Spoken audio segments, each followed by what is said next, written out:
الصلاۃ والسلام علیک یا رسول اللہ، الصلاۃ والسلام علیک یا حبیب اللہ۔ بسم اللہ الرحمن الرحیم۔ السلام علیکم ورحمۃ اللہ وبرکاتہ۔ مرد کی پسلی سے عورت کو بنا کے اللہ تعالیٰ نے مرد کو اپنی اس حکمت کا اشارہ دیا کہ میں نے اس عورت کی تخلیق فرشتوں کی لائی مٹی سے نہیں کی، میں نے اسے تمہارے جسم کے حصے سے اس لیے نکالا کہ عورت کا تقدس اور پردہ قائم رہے۔ فرشتوں کو بھی خبر نہ ہونے پائی کہ زمین کی لائی ہوئی کس مٹی سے عورت کی تخلیق ہوئی، یعنی عورت کے تقدس کی حد تو دیکھیں کہ فرشتوں سے بھی اس کی بناوٹ کا پردہ لازمی قرار دیا گیا، اور پہلی عورت اس مرد کی پسلی سے نکلی جس کی وہ منکوحہ کہلائی۔ اب بات آتی ہے پسلی کی۔ عورت پسلی سے ہی کیوں نکلی؟ کیا ٹیڑھا پن وہیں سے ملا؟ نہیں، یہاں بھی حکمت سے خالی بات نہیں ہے۔ انسانی جسم میں دل اور بہت سے نازک حصے پسلی کے پیچھے چھپے ہوئے ہیں، یعنی پسلی ایک ڈھال ہے اس نازک حصے کے لیے۔ تو اللہ پاک نے عورت کو پسلی سے نکال کے یہ نہیں بتایا کہ عورت میں ٹیڑھا پن ہے، بلکہ اس عورت کو پسلی کی تخلیق کر کے یہ سمجھا دیا کہ عورت وقت بننے پہ ڈال بھی بن سکتی ہے۔ حضور پاک صلی اللہ علیہ وآلہ وسلم صحابہ کی محفل میں جلوہ فرماتے کہ ایک شخص حاضر ہوا اور عرض کرنے لگا، یا رسول اللہ صلی اللہ علیہ وآلہ وسلم، کوئی ایسا مومن بھی ہے جو جہنم میں رہے گا؟ حضور پاک صلی اللہ علیہ وآلہ وسلم نے فرمایا، آپ فرمانے لگے، ہاں، ایک شخص ایسا ہوگا جو جہنم کی گہرائی میں 1000 سال رہے گا اور مسلسل اونچی آواز میں پکارتا رہے گا، یا حنانو یا منان۔ ایک دن اس قدر اونچی بلند آواز سے ہی یا حنانو یا منان کہے گا کہ حضرت جبرائیل علیہ السلام جہنم کے قریب سے گزرتے ہوئے اسے سن لیں گے۔ حضرت جبرائیل علیہ السلام حیران ہوں گے کہ یہ کیسی عجیب بات ہے، کوئی مسلسل یا حنانو یا منان پکار رہا ہے۔ حضرت جبرائیل علیہ السلام عرش کے سامنے حاضر ہوں گے اور سر سجدے میں رکھ کر خدا کی تسبیح بیان کریں گے۔ اللہ فرمائے گا، اے جبرائیل علیہ السلام سر اٹھاؤ۔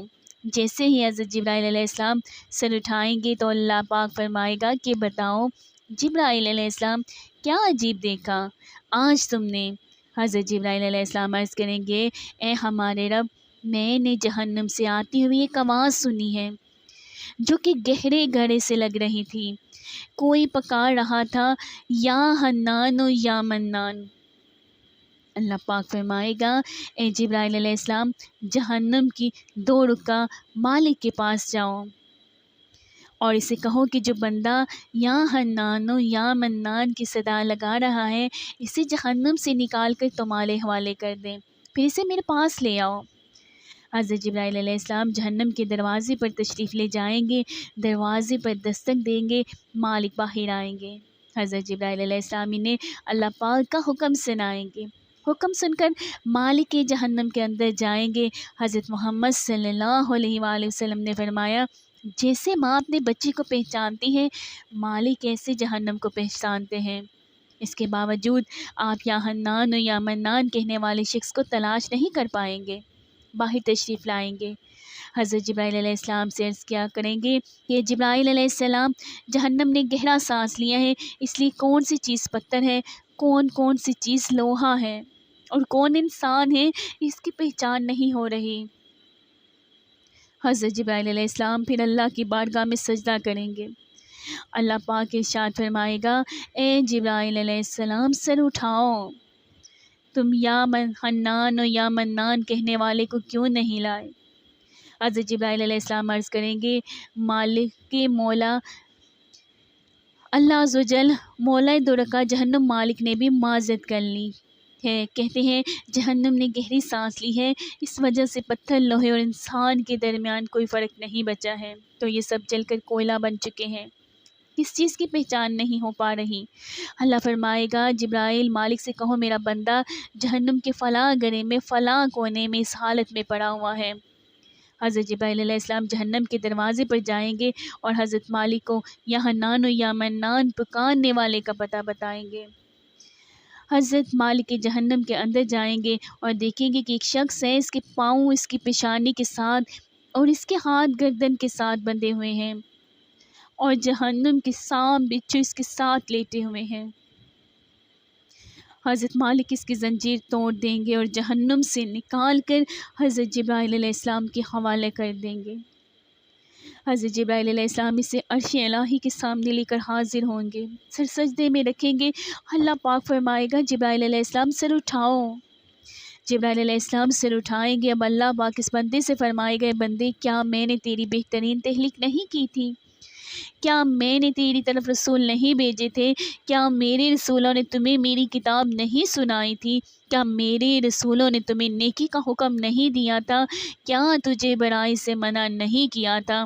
جو بندہ ساری باتوں کو مانے گا، اقرار کرے گا، یا اللہ تو نے میری بہت اعلیٰ تخلیق فرمائی، تیرے رسول بھی تشریف لائے اور انہوں نے تیرے احکام بھی سنائے۔ اللہ پاک فرمائے گا فلاں فلاں گناہ کیوں کیا؟ وہ عرض کرے گا یا اللہ میں نے اپنی جان پر ظلم کیا، جس کی سزا میں مجھے جہنم میں ڈال دیا گیا ہے۔ اللہ اس کے باوجود میری امید نہیں ٹوٹی، مجھے تیری رحمت سے امید تھی، میں یا حنان و یا منان پکارتا رہا میں، یا حنان و یا منان۔ مولا تو نے مجھے اپنے فضل سے جہنم سے نکالا ہے، یا اللہ مجھ پر رحم فرما۔ اللہ پاک فرمائے گا اے فرشتوں گواہ ہو جاؤ، میں نے اس پر رحم کیا اور اسے معاف کر دیا۔ اب پیارو آئیں اور اپنا اپنا محاسبہ کرتے ہیں، ہم سب اپنا اپنا محاسبہ کرتے ہیں۔ کیا ہمیں کوئی ایسا ہے جو کہ کہہ سکے کہ میں اپنے ایمان کا حساب کر سکتا ہوں یا کر سکتی ہوں؟ اپنے اپنے گریبانوں میں نظر ڈالیں، کوئی ایسی ہو بھی جس پر ہمیں یقین ہو کہ ہمیں دوزخ میں نہیں ڈالا جائے گا۔ ہزاروں سال کی باتیں بے رد ہوتی دیکھی ہیں، تو بس اللہ سے دعا کرتے ہیں کہ اللہ ہم جانتے ہیں کہ اگر ہمارے ایمان کا سخت حساب لیا گیا تو یقیناً ہم نہیں بچ پائیں گے، ہم بے حد گناہ گار ہیں، لیکن اے اللہ پاک ہم تیری رحمت کا سوال کرتے ہیں، ہم سے حساب اپنے عدل و انصاف پر نہ لینا بلکہ ہم پر اپنی رحمت اور عطا کا سایہ رکھنا۔ اے اللہ پاک ہماری دعا کو قبول فرما، آمین۔ قیامت کے دن جب لوگوں کے ایمان کا حساب و کتاب ہو رہا ہوگا، پھر کچھ لوگ ایسے ہوں گے جن کو اللہ تعالیٰ بغیر حساب کے جہنم میں بھیج دے گا۔ صحابہ کرام رضوان اللہ علیہ اجمعین نے عرض کی یا رسول اللہ صلی اللہ علیہ وآلہ وسلم وہ کون سے لوگ ہوں گے؟ نبی کریم صلی اللہ علیہ وآلہ وسلم نے فرمایا ظالم حکمران، وہ تاجر جو جھوٹ بولتا ہے، وہ برا شخص جو زنا کرتا ہو۔ نبی کریم صلی اللہ علیہ وآلہ وسلم نے فرمایا جس شخص میں یہ 3 عادات پائی جائیں وہ جاہل ہے، جو سننے سے پہلے ہی جواب دینا شروع کر دیتا ہے، بات کو سمجھنے سے پہلے ہی جھگڑنا شروع کر دیتا ہے، علم نہ رکھنے کے باوجود فیصلے شروع کر دیتا ہے۔ اللہ پاک ہم سب کو نیک عمل کرنے کی توفیق عطا فرمائے۔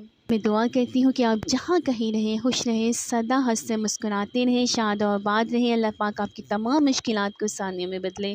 اللہ پاک کا احسان عظیم ہے کہ اللہ پاک نے ہمیں حضرت محمد مصطفیٰ صلی اللہ علیہ وآلہ وسلم کا امتی بنایا ہے۔ اللہ پاک نے ہمیں ایمان والی زندگی نصیب فرمائی ہے۔ اللہ پاک ہم سب مسلمانوں کے ایمان پر موت بھی قائم کرے، آمین ثم آمین یا رب العالمین۔ اب ملتے ہیں آپ کے ساتھ نیکسٹ ویڈیو میں، فی امان اللہ۔